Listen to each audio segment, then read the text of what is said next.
Hello বন্ধুরা, good afternoon. তো এখন বাজে বেলা 3:30। তো আমরা যাচ্ছি ট্রাং রোড। আমাদের গাড়িটা দেওয়া আছে, কিছু কিছু কাজ আছে গাড়িটার মধ্যে। তো ওর কালার করা, সার্ভিস করা, এগুলোর জন্য দেওয়া হয়েছে। তো দেখতে যাচ্ছি গাড়িটায় কতটা এগিয়েছে কাজটা। তো এখানে দেখো, ছেলেকে জ্যাকেট পরিয়ে দিল ওর বাবা। তারপরে আমরা বেরিয়ে পড়েছি ট্রাং রোড। আর এই রাস্তাটা কারা কারা চেনো একটু কমেন্ট করে জানাবে। অনেকেই চেনো, দুর্গাপুরের যারা থাকো তারা এই রাস্তাটা খুবই ভালো করে চেনো।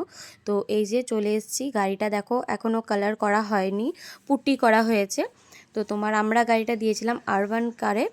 তো এখনও কাজ শেষ হয়নি। তারপরে গাড়িটা দেখে আমরা চলে এলাম। 28 তারিখে যেহেতু ফিটনেস আছে, তো তারপরে আমরা যাচ্ছি এখন বাড়িতে। এসে 15 মিনিটের মতন রেস্ট নিয়ে বেরিয়ে পড়লাম ছেলের ডান্স ক্লাস।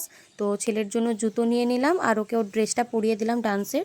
তো তারপরে দেখো চলে এসেছি, আর এখানে ওকে বলছি তুই জুতোটা নিজে নিজেই পর, কারণ ওকে দিয়ে এখন আমি ওর কাজগুলো করাই। আর এই দেখো এখানে ওকে আমি পৌঁছে দিলাম। তারপরে আমি একটুখানি বসে থাকবো এখানে। 5টা থেকে 6:30 পর্যন্ত ক্লাস হয়। তারপরে এই দেখো এখানে বৈশালীর সাথে আমি গল্প করছিলাম। তো এখানে ওর দেখো প্র্যাকটিস চলছে। তো ব্যাস, আমি এরপর চলে যাব বাড়ি। ওর 6:30 বেজে ছুটি হয়ে গেছে, ওর বাবা নিতে আসলো। তো আজকের মতন টাটা, দেখা হচ্ছে নেক্সট ভিডিওতে। টাটা।